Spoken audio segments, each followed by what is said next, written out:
Laurence Kotlikoff, Laurence Kotlikoff. And your position with? Professor of Economics at Boston University. And how long have you been? 25 years. Well, one of the concerns is if you're so short on revenue that if you start raising tax rates, you may find that you may not get as much revenue as you had expected because people stop working, or they start evading taxes, or they leave the country. So in order to cover a $200 trillion fiscal gap, we would have to immediately and permanently double all federal income taxes, all payroll tax, federal payroll taxes, the FICA tax. We'd have to double the corporate income tax, the estate and gift tax.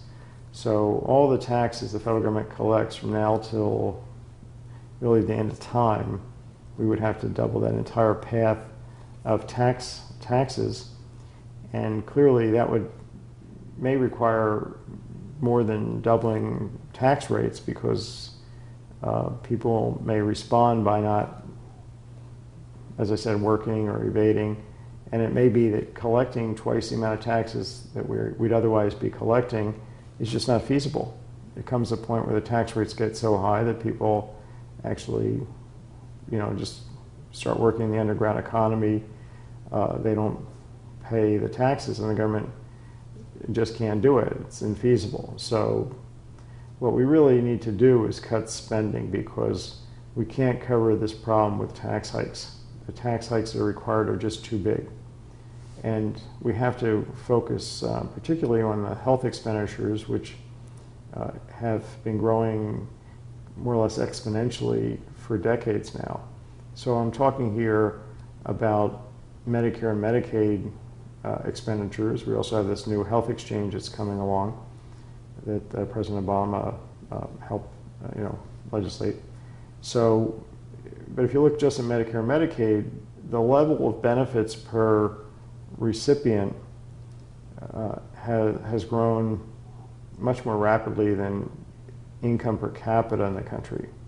I'm talking about a 2 to 3 percentage point differential for 40 years. So it's obvious that you can't have income growing at this level and spending growing at this level, much higher level, and expect things to work out. No tax hike is going to be able to deal with exponential growth in spending that just far outstrips the growth of the economy. So we have to get this under control. And unfortunately, the politicians haven't really done that. They've basically added a new health expenditure to the two that we already have out of control. So we need to have everybody have a basic health insurance policy in the country. There's no question about that. I don't think even the most libertarian of us in this country would advocate letting somebody have a broken arm and not getting it fixed, even if he can't afford to get it fixed. There's some basic level of paternalism and altruism that even the most ardent libertarians have. So you have to, if you look at people at the Cato Institute and some of these other libertarian think tanks, they come up with proposals that entail a lot of intervention, actually, because they are fundamentally altruistic. They realize that that's the reality, that if somebody's hurting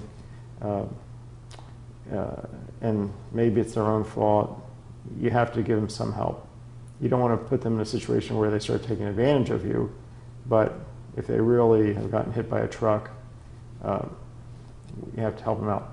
So we need to make sure everybody has a health insurance policy. We need to make sure everybody pays to the extent they can for that, but we have to do this within a budget that we can afford as a country. And that's not what we're doing. We're kind of setting up separate health insurance programs run by the government for different sets of people, and have no cost containment for any of these programs. And they're all running out of control.